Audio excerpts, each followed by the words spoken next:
Not fair. I know we could spend a long time on this one, and our time is short. Not fair. Look, no one chooses to be this way.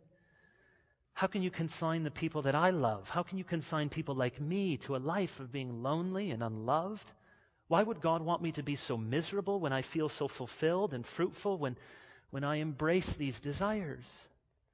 It is true, and the church needs to be very aware of this. In almost all cases, same-sex desires are not consciously chosen.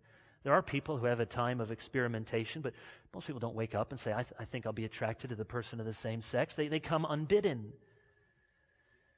But there simply is no strong evidence of a biological determinism. And even if there could be some sort of nature along with nurture causation, it wouldn't do much to change the fact, because we could look at that in any number of issues. As some people have unnatural levels of testosterone and are driven to promiscuity or driven to anger or temper or rage, and would not excuse the behavior. The revisionist case overstates the sexual freedom found in marriage itself. To be sure, marriage is an outlet. Paul says so in 1 Corinthians 7. But even in the happiest of homes, marriage is not a sufficient outlet for all sexual desire. Resisting sexual desire and temptation is a part of discipleship for all Christians.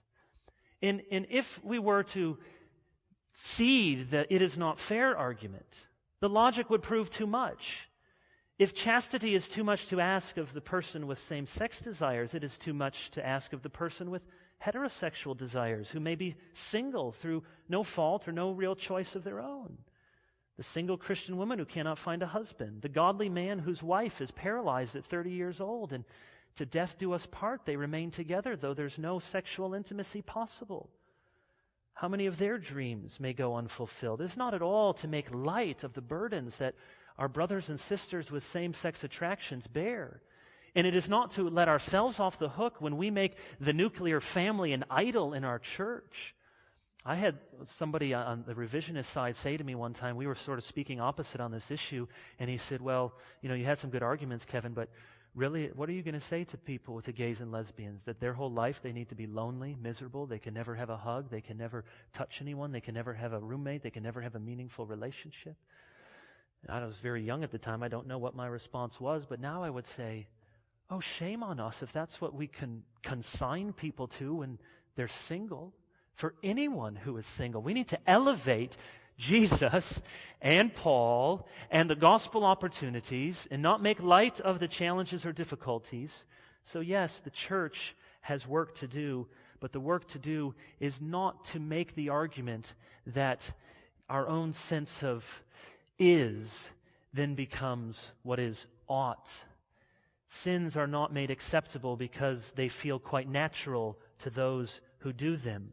I imagine there are otherwise sweet Christians still in some parts of this country who hold racist views about African Americans and think nothing of it and feels completely natural and does not make their sin any less sinful.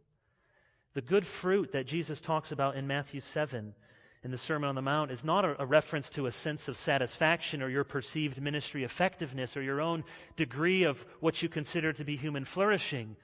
But Jesus in the next verse makes clear that laboring in His name, even with impressive results, is no guarantee of entering the kingdom of heaven. Bearing fruit means doing the will of our Father who is in heaven. There's much more we could say.